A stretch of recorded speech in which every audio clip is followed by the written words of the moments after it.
प्रभु जीशु ख्रीष्ट नाम आप मान को समस्त को नमस्कार और आज शिक्षा मध्य को आप मान को प्रत्येक जन को स्वागत जनाए। प्रिय श्रोता माने आज शीर्षक है ख्रीष्टमास पर्व एक त्यागर पर्व। ख्रीष्टमास पर्व एक त्यागर पर्व। प्रिय श्रोता माने एक आश्चर्य विषय अटे कि परमेश्वर स्वर्ग छाड़ी ए पृथ्वी को आसवा यह एते सहज नथिला। आसंतु आज विस्तारित भाव आउ ख्रीष्टमास पर्व एक त्यागर पर्व ए विषय नहीं आम शिखा। जहन पुस्तक एक पर्व तार एक पद को है आद्यरे वाक्य थिले, वाक्य ईश्वर संगरे थिले और सही वाक्य ईश्वर थिले। आमने समस्ते जानू परमेश्वर समस्त विश्व सृष्टि हेबार पूर्वर थिले। आउ से की प्रकार थिले वाक्य रूप थिले। आउ से वाक्य निजे ईश्वर थिले और समस्त विश्व ताहांक द्वारा सृष्ट हैला। प्रिय श्रोता माने आद्यरे जे थिले वाक्य रूप थिले से देहबंत ही आसिले। जदि आम माने ताहार 14 पद को पढ़ा तो लिखा जाए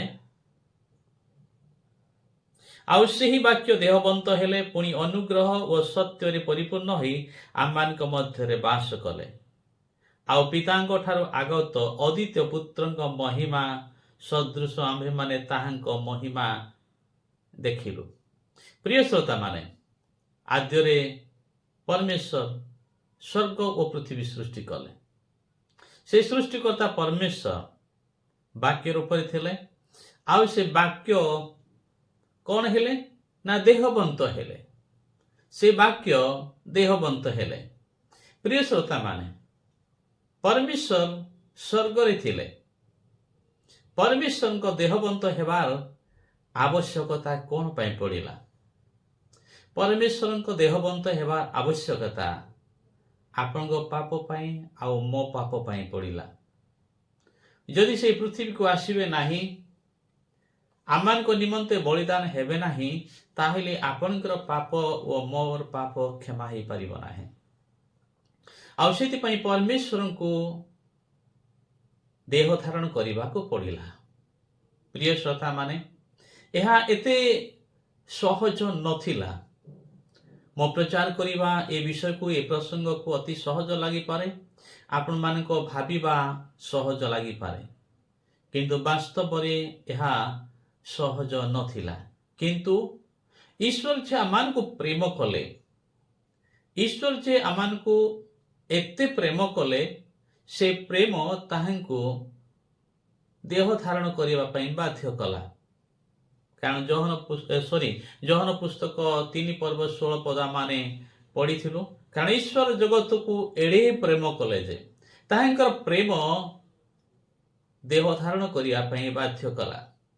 आउ से आमान को निमंते स्वर्ग को त्याग करी आसिले। वाक्य रूपी परमेश्वर देह धारण कले। परमेश्वर मनुष्य हेले। परमेश्वर एक स्त्री को द्वारा एक छोट शिशु ही जन्म हेले। आउ से आमान मध्य बास कले। प्रिय श्रोता माने यह एते सहज नथिला, किंतु आपण को प्रति व मो प्रति थिबा तांको प्रेम ए सब विषय को संभव कला। प्रिय श्रोता माने आपण को जदि एक प्रासाद नहीं कि एक बस्ती रहिबा पई कोहा जीव आपण रहिबा की इच्छा करिवे कि? आपण को जीवा पई इच्छा करिवे कि? आपण कहिबे ना मु से जे रहि पारिबे नै। काहे कि ताहा बस्ती अटे, से बस्ती रे रहि पारिबे नाही। सेठी समस्त विषय सुविधा नाही। बस्ती परि घर गुड़िक अच्छी। आ से अंचल रे बस्ती रे लोक माने विभिन्न प्रकार अशिक्षित अटंती, अभद्र अटंती। आउ ताहा उत्तम जगह नुहे, कारण सेठी अशिक्षित लोक माने बास करती इत्यादि इत्यादि कथा कही आपण मना करदेवे।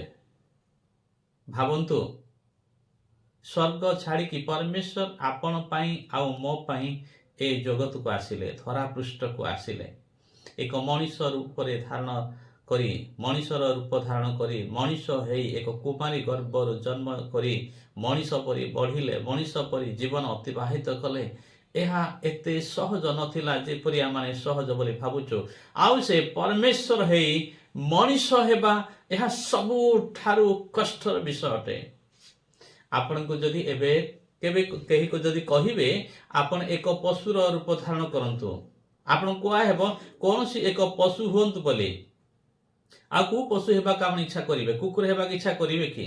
ଘୁଷୁରୀ ହେବାକୁ ଇଚ୍ଛା କରିବେ କି? ଗାଈ ହେବାକୁ ଇଚ୍ଛା କରିବେ କି? ଛେଳି ହେବାକୁ ଇଚ୍ଛା କରିବେ କି? ବା କୌଣସି ଚଢ଼େଇ ହେବାକୁ ଇଚ୍ଛା କରିବେ କି? ଆପଣ ଇଚ୍ଛା କରିବେ ନାହିଁ। ଆପଣ ପାଇଁ ଯେପରି କଷ୍ଟ ଅଟେ ଏହା ପରମେଶ୍ୱର ପାଇଁ ବି କଷ୍ଟ ଥିଲା, କିନ୍ତୁ ଆପଣ ଆଉ ମୋତେ ପ୍ରେମ କରୁଥିବା ହେତୁ ପରମେଶ୍ୱର ସ୍ୱର୍ଗକୁ ତ୍ୟାଗ କଲେ। ପ୍ରିୟ ଶ୍ରୋତା ମାନେ, ତାଙ୍କ ତ୍ୟାଗ ଆପଣଙ୍କୁ ଆଉ ମୋତେ ଦାବି କରେ ତ୍ୟାଗ। ତାଙ୍କ ତ୍ୟାଗ ଆପଣଙ୍କୁ ଆଉ ମୋତେ ଦାବି କରେ ତ୍ୟାଗ। ପ୍ରିୟ ପ୍ରଭୁଙ୍କ ସନ୍ତାନ ମାନେ, ଆସୁଥିବା ଏକ ଖ୍ରୀଷ୍ଟମାସ ସେଲିବ୍ରେସନ କୁ ଆପଣ କିପରି ସେଲିବ୍ରେଟ କରିବାକୁ ଚାହୁଁଛନ୍ତି? ଆପଣଙ୍କର ଜୀବନର ଅବସ୍ଥା କିପରି? ଆପଣ ପ୍ରଭୁଙ୍କ ସହିତ ଅଛନ୍ତି ତ? ପ୍ରଭୁଙ୍କ ଇଚ୍ଛା କଲା ପରି ଜୀବନ କାଟୁଛନ୍ତି ତ? ଆସନ୍ତୁ ଏକ ପ୍ରଭୁଙ୍କ ଦାସ ତାଙ୍କର ସାକ୍ଷ୍ୟକୁ ଶୁଣିବା। ସେ ହେଉଛନ୍ତି ପ୍ରେରିତ ପାଉଲ। ମୁଁ ଫିଲିପିଓ ତାର 3 ପର୍ବର 7 ଆଉ 8 ପଦ ପଢ଼ୁଅଛି। କିନ୍ତୁ ଯାହା ସବୁ ମୋ ପକ୍ଷରେ ଲାଭଜନକ ଥିଲା, ସେହି ସବୁ ମୁଁ ଖ୍ରୀଷ୍ଟଙ୍କ ନିମନ୍ତେ କ୍ଷତିଜନକ ବୋଲି ଗଣ୍ୟ କରିଅଛି। ପ୍ରେରିତ ପାଉଲ ପ୍ରଭୁଙ୍କର ଦାସ ଫିଲିପିଓ ମଣ୍ଡଳୀ ନିକଟକୁ ତାଙ୍କ ପତ୍ରରେ ଏସବୁ ବିଷୟ ଲେଖୁଛନ୍ତି। ଯାହା ସବୁ ମୋ ପକ୍ଷରେ ଲାଭଜନକ ଥିଲା, ଯାହା ସବୁ ମୋ ପକ୍ଷରେ ଲାଭଜନକ ଥିଲା। ପ୍ରିୟ ଶ୍ରୋତା ମାନେ, ଆପଣମାନଙ୍କର ପଡ଼ୋଶୀ, ଆପଣମାନଙ୍କର ଆଉ ନିକଟ ପାଖାପାଖି ଲୋକମାନଙ୍କୁ ଦେଖୁଥିବେ, 2 ଭାଇ ଯୁଦ୍ଧ ଲାଗୁଥିବେ ଜାଗା ପାଇଁ। ପଡ଼ୋଶୀ ଯୁଦ୍ଧ ଲାଗୁଛନ୍ତି ଜାଗା ପାଇଁ। ଯଦି ବି ସେମାନେ ପ୍ରଭୁଙ୍କୁ ଜାଣିଥିବା ବ୍ୟକ୍ତି ବି ହେଇଥିବେ, ଅନେକ ଅଛନ୍ତି ଫାଇଟିଂ ଲାଗୁଛନ୍ତି ନିଜର ଲାଭ ପାଇଁ। ଅଶାନ୍ତି, ଥାନା ପାଣ୍ଡି, କୋର୍ଟ କଚେରୀ ଯାଉଛନ୍ତି ନିଜର ଲାଭ ପାଇଁ। ଏଇଠି ପ୍ରେରିତ ପାଉଲ କହୁଛନ୍ତି, ଯାହା ସବୁ ମୋ ପାଇଁ ଲାଭଜନକ ଥିଲା, ତାହା ସେହି ସବୁ ମୁଁ ଖ୍ରୀଷ୍ଟଙ୍କ ନିମନ୍ତେ କ୍ଷତିଜନକ ବୋଲି ଗଣ୍ୟ କରିଅଛି। ମୁଁ ପ୍ରଭୁଙ୍କ ଲୋକ, କିପରି ମୁଁ ମଦ ପିଇବି? ମଦ ଦେଇ ପ୍ରଭୁ ନିନ୍ଦିତ ହେବେ, ଅପମାନିତ ହେବେ, ଏହି ଭାବନା ପ୍ରତ୍ୟେକ ପ୍ରଭୁଙ୍କୁ ଜାଣିଥିବା ବ୍ୟକ୍ତିମାନଙ୍କ ଜୀବନରେ ଆସିବା ଦରକାର। ମୁଁ ପ୍ରଭୁଙ୍କୁ ଜାଣିଥିବା ବ୍ୟକ୍ତି, ମୁଁ କିପରି ବ୍ୟଭିଚାର କରିବି? ଏହି ପ୍ରଶ୍ନ ପ୍ରତ୍ୟେକ ପ୍ରଭୁଙ୍କୁ ଜାଣିଥିବା ବ୍ୟକ୍ତିମାନଙ୍କ ଜୀବନରେ ଆସିବା ଦରକାର। ମୁଁ ପ୍ରଭୁଙ୍କ ଲୋକ, କିପରି ଚୋରି କରିବି? ଆଉ ମୋ ଚୋରି କରିବା ଦ୍ୱାରା ପରମେଶ୍ୱର ଅଗୌରବାନ୍ୱିତ ହେବେ। ଏପରି ଭାବନା ପ୍ରତ୍ୟେକ ପ୍ରଭୁଙ୍କ ଲୋକମାନଙ୍କ ହୃଦୟରେ ଆସିବା ଦରକାର। ମୁଁ କିପରି ମିଛ କହିବି? ମୋ ପରମେଶ୍ୱର ଶୁଣୁଛନ୍ତି। ମୋ ପରମେଶ୍ୱର ମୋର ସେ ମିଛ କହିବା ଦ୍ୱାରା ଅଗୌରବାନ୍ୱିତ ହେବେ। ମୁଁ ମିଛ କହିବି ନାହିଁ। ମୋର ପ୍ରତ୍ୟେକ କାର୍ଯ୍ୟ ଦ୍ୱାରା, ମୋ ପ୍ରତ୍ୟେକ ଜୀବନ ଦ୍ୱାରା ଯାହା ଯାହା ମୁଁ ଭୁଲ କରୁଛି, ସେଥିପାଇଁ ତାଙ୍କୁ କଷ୍ଟ ଲାଗୁଅଛି, ତାଙ୍କ କ୍ଷତି ହେଉଛି, ତାଙ୍କ ହୃଦୟରେ ମୋର ପାପ ସବୁ ଆଘାତ ଦେଉଛି। ଏସବୁ ଭାବନା ପ୍ରତ୍ୟେକ ବିପରୀତ ଜୀବନ କାଟୁଥିବା ଖ୍ରୀଷ୍ଟିଆନ ମାନଙ୍କ ହୃଦୟରେ ଜାତ ହେବା ଦରକାର ଅଛି। ସେଥିପାଇଁ ପ୍ରେରିତ ପାଉଲ କହିଲେ, ଯାହା ସବୁ ମୋ ପାଇଁ ଲାଭଜନକ ଥିଲା, ସେହି ସବୁ ମୁଁ ଖ୍ରୀଷ୍ଟଙ୍କ ନିମନ୍ତେ କ୍ଷତିଜନକ ବୋଲି ଗଣ୍ୟ କରିଅଛି। ପ୍ରିୟ ପ୍ରଭୁଙ୍କ ସନ୍ତାନ ମାନେ, ଆଉ କିଛି ଦିନ ଗଲା ପରେ ଆମେ ଖ୍ରୀଷ୍ଟମାସ ସେଲିବ୍ରେସନ କରିବାକୁ ଯିବା। ଆମେ ଆନନ୍ଦର ସହିତ ସେଲିବ୍ରେଟ କରିବା। ଏପରି ପାପର ଜୀବନ କାଟୁ କାଟୁକା, ମଦ ପିଉ ପିଉକା, ବ୍ୟଭିଚାର କରୁ କରୁକା, ମିଥ୍ୟା ପ୍ରତାରଣା ଜୀବନ କାଟୁ କାଟୁକା, ଅଶାନ୍ତିର ଜୀବନ କାଟୁ କାଟୁକା, ମନ୍ଦତାରେ ପରିପୂର୍ଣ୍ଣ ଜୀବନ କାଟୁ କାଟୁକା, ଖ୍ରୀଷ୍ଟଙ୍କ ବିପରୀତ ଜୀବନ କାଟିକି ଆମେ କିପରି ଖ୍ରୀଷ୍ଟଙ୍କର ଜନ୍ମଦିନକୁ ଆମେ ପାଳନ କରିପାରିବା?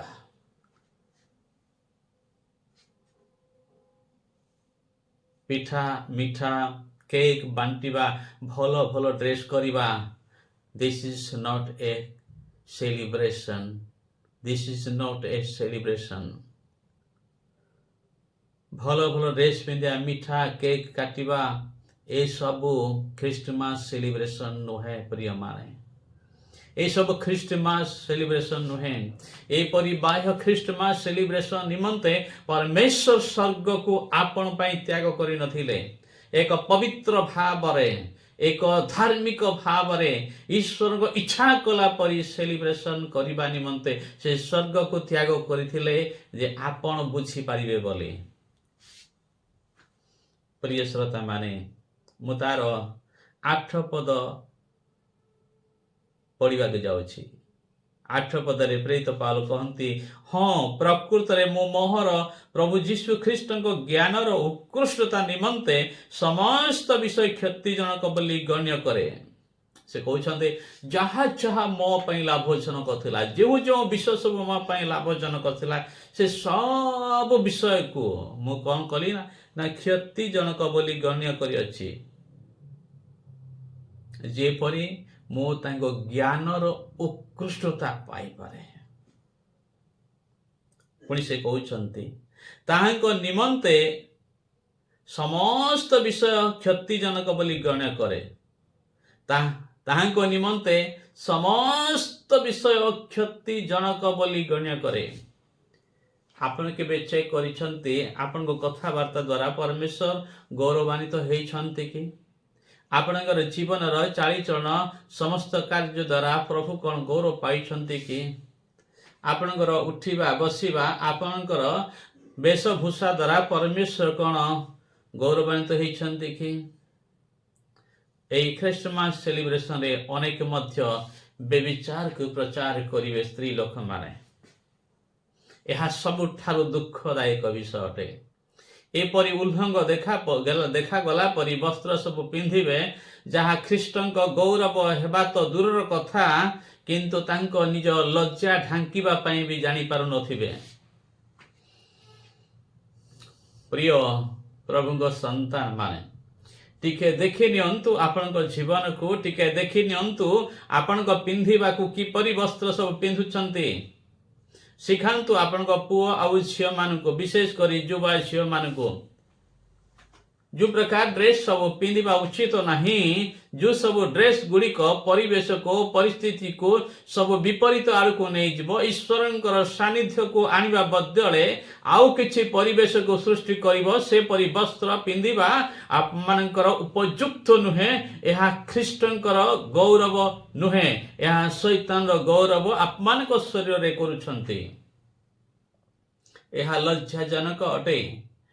ପରମେଶ୍ୱର ଆପଣଙ୍କ ବୁଦ୍ଧି ଆଉ ଜ୍ଞାନ ଦ୍ୱାରା, ବଡ଼ମାନଙ୍କ ଦ୍ୱାରା ବାରମ୍ବାର କହିଲେ ମଧ୍ୟ ସେପରି ବସ୍ତ୍ର ପରିଧାନ କରୁଛନ୍ତି। ପ୍ରିୟ ଭଉଣୀମାନେ, ଆପଣମାନଙ୍କ ନିମନ୍ତେ ଏକ ଚେତାବନୀ ବିଷୟ ଅଟେ।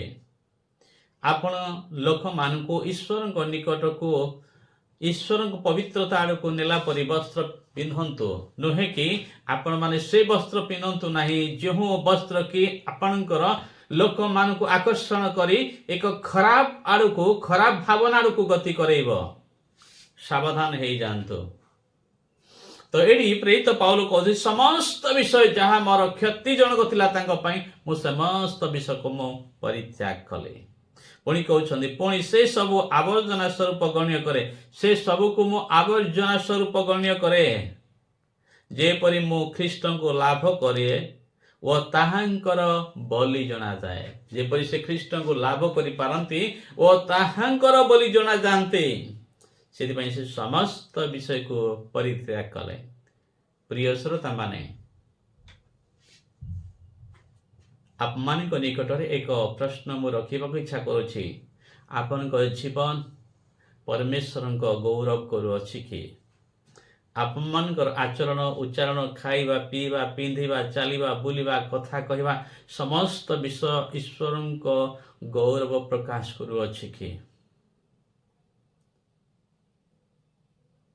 ଆମମାନଙ୍କୁ ନିଜର ଆତ୍ମିକ ଜୀବନ ଆଉ ନିଜ ବିଷୟରେ ସାବଧାନ ହେବା ଦରକାର ଅଛି।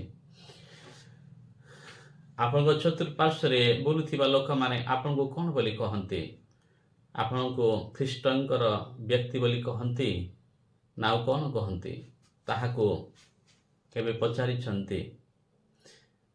ଏକ କିଛି ସମୟ ନୀରବ ରହି ନିଜର ଜୀବନକୁ ଟିକେ ଆତ୍ମସମୀକ୍ଷା କରନ୍ତୁ। ସତରେ ଆପଣଙ୍କ ଜୀବନ ଦେଇ ପରମେଶ୍ୱର ଗୌରବ ପାଉଛନ୍ତି କି? ଯଦି ନୁହେଁ ତ ପ୍ରଭୁ ଆଜି ଆପଣଙ୍କୁ ଏ କଥା କହୁଛନ୍ତି, ଆପଣ ସେସବୁ ବିଷୟକୁ ଛାଡ଼ନ୍ତୁ ଯେଉଁସବୁ ବିଷୟ କି ଖ୍ରୀଷ୍ଟଙ୍କ ଅଗୌରବ ପ୍ରକାଶ କରୁଛି। ପ୍ରିୟ ଶ୍ରୋତା, ଏହା କଷ୍ଟ ଲାଗିପାରେ, କିନ୍ତୁ ଈଶ୍ୱରଙ୍କ ନିମନ୍ତେ ଛାଡ଼ନ୍ତୁ। ଈଶ୍ୱର ଆପଣଙ୍କୁ ଆଶୀର୍ବାଦ କରିବେ। ଆପଣଙ୍କ ଜୀବନ ଦେଇ ସେ ଅନେକଙ୍କୁ ଆଶୀର୍ବାଦ କରିବାକୁ ଚାହାନ୍ତି। ଈଶ୍ୱର ସ୍ୱର୍ଗକୁ ଛାଡ଼ିଲେ ସେ ଆପଣ ମୋତେ ଲାଭ କଲେ। ଯଦି ଆପଣ ଆପଣଙ୍କର ଖରାପ ବିଷୟକୁ ଛାଡ଼ିବେ ତ ପରମେଶ୍ୱର ଆପଣଙ୍କ ଦେଇ ଅନେକଙ୍କୁ ଲାଭ କରିବେ। ପ୍ରିୟ ଶ୍ରୋତାମାନେ, ଆସନ୍ତୁ ଆସୁଥିବା ଏକ ଖ୍ରୀଷ୍ଟମାସ ସେଲିବ୍ରେସନକୁ ଏକ ପବିତ୍ରତାର ସହିତ ଏକ ଉତ୍ତମ ଭାବରେ ଆଉ ପ୍ରଭୁଙ୍କୁ ଗୌରବ ଦେଲା ପରି ଖ୍ରୀଷ୍ଟମାସ ସେଲିବ୍ରେସନ ଆମମାନେ କରିବା। ଆଉ ତାହା ନିମନ୍ତେ ଆଜିଠୁ ପ୍ରସ୍ତୁତ ହେବା ଛାଡ଼ିବା ପାଇଁ ଯାହା ଖ୍ରୀଷ୍ଟଙ୍କ ଅଗୌରବ କରୁଛି ସେସବୁ ବିଷୟକୁ। ଆଉ ପ୍ରଭୁଙ୍କ ବାକ୍ୟ ଯେପରି କହେ, ଆମେ ଆମର ସମସ୍ତ କାର୍ଯ୍ୟ ଦ୍ୱାରା, ଆମ ଜୀବନ ଦ୍ୱାରା ଆମେ ତାହାଙ୍କୁ ଗୌରବ କରାଉଛି। ଆଉ ସେ ଯେପରି ଆମ ପାଇଁ ସ୍ୱର୍ଗକୁ ଛାଡ଼ିଲେ, ଆମେ ସେସବୁ ବିଷୟକୁ ଛାଡ଼ିବୁ ଯାହା ଖ୍ରୀଷ୍ଟଙ୍କ ଅଗୌରବ କରୁଅଛି। ପ୍ରଭୁ ଆପଣମାନଙ୍କୁ ସମସ୍ତଙ୍କୁ ଆଶୀର୍ବାଦ କରନ୍ତୁ। ଭୁଲନ୍ତୁ ନାହିଁ, ଏହି ଖ୍ରୀଷ୍ଟମାସ ସେଲିବ୍ରେସନ୍ ଏକ ଉତ୍ତମ ସେଲିବ୍ରେସନ୍ ହେବାର ଅଛି। ତ ସେଥିପାଇଁ ଆପଣମାନଙ୍କ ନିକଟରେ ଏହି ଶୀର୍ଷକଟି ମୁଁ ରଖିଲି, ଖ୍ରୀଷ୍ଟମାସ ପର୍ବ ଏକ ତ୍ୟାଗର ପର୍ବ ଅଟେ। ପରମେଶ୍ୱର ସ୍ୱର୍ଗକୁ ତ୍ୟାଗ କଲେ, ଆପଣ ପାପକୁ ତ୍ୟାଗ କରନ୍ତୁ। ପ୍ରଭୁ ଆପଣଙ୍କୁ ଆଶୀର୍ବାଦ କରନ୍ତୁ। ନମସ୍କାର।